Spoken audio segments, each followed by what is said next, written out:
ఈ రాజకీయ పార్టీల్ని, రాజకీయ నాయకుల్ని సపోర్ట్ చేసే వాళ్ళు, వాళ్ళకి ఉద్యోగాలు ఏమి ఉండవో, ఏ పార్టీకి వాళ్ళైనా వాళ్ళకేం ఉద్యోగాలు ఉండవు.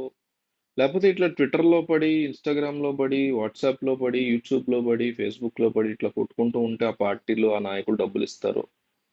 నాకైతే తెలియదు కానీ ప్రతి దాని గురించి కొట్టుకుంటూ ఉంటారు. ఇంకా పిల్లనా కొడుకులు ఉంటారు కదా, 10th class intermediate fan wars, హీరోల కోసం కొట్టుకుంటుంటారు. ప్రభాస్ అని, పవన్ కళ్యాణ్ అని, మహేష్ బాబు అని, ఎన్టీఆర్ అని, రామ్ చరణ్, అల్లు అర్జున్. వాళ్ళు చాలా బెటర్ అనిపిస్తుంది ఎలాగంటే, ఎందుకంటే వాళ్ళు చిన్నపిల్లలు తెలియదు ఏదో చేశారు.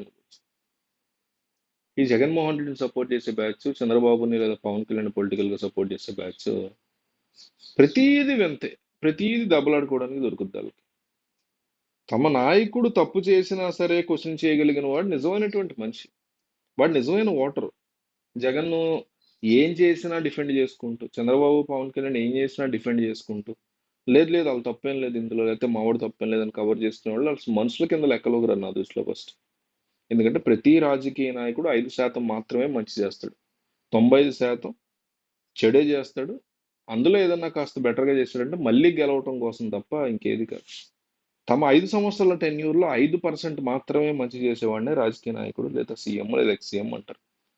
సో రీసెంట్గా భారతీ రెడ్డితో వైఎస్ జగన్మోహన్ రెడ్డి ఈ ఏరోప్లేన్లో కనిపించారు, లాస్ట్ సీట్లో కూర్చుని.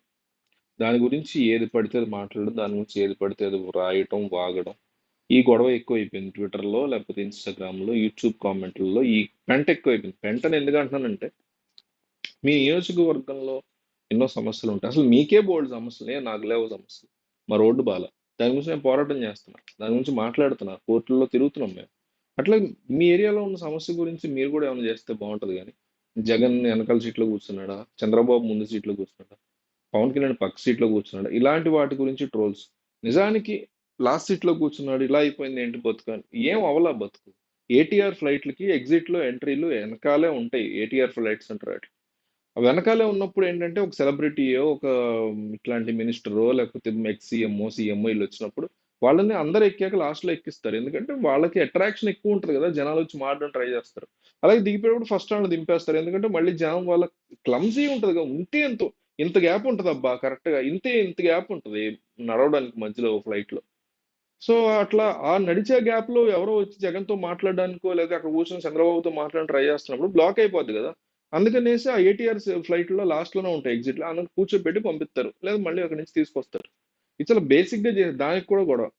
ఒక విషయంలో ఆయన ట్రోల్ చేయొచ్చు, ఏంటంటే అధికారంలో ఉన్నప్పుడు అంతా జనాల సొమ్ము కాబట్టి ఫ్లైట్లోను హెలికాప్టర్లోనూ తిరిగి, ఆ తర్వాత ఇప్పుడు ఆ సొంత సొమ్ము కాబట్టి ఆయన ఫ్లైట్ లో ఇట్లా వెళ్తున్నారు అని మాట్లాడుతున్నారు, క్వశ్చన్ చేస్తున్నారు, ట్రోల్ చేస్తున్నారు. అది చేయొచ్చు, చంద్రబాబు అయినా చేయొచ్చు, జగన్ అయినా చేయొచ్చు. దానికి పార్టీ జగన్ అభిమానులు సమాధానం అయితే చెప్పాలి, దానికి మనం ఏం చేయాలి. కానీ లాస్ట్ సీట్ లో కూర్చున్నారు, వైఎస్ భారతి రెడ్డి అడ్డు చూస్తుంది, ఎలా అయిపోయింది జీవితం. చాలా మూర్ఖత్వం అన్నమాట ఇది.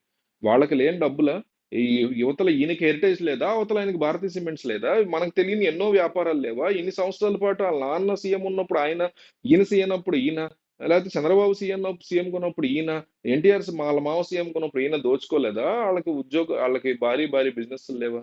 మన టైం వేస్ట్ చేసుకోవడానికి తప్ప, మన జీకి టైం వేస్ట్ తప్ప ఏ రకమైనటువంటి ఉపయోగం ఉంటుంది ఇలాంటి వాటి వల్ల?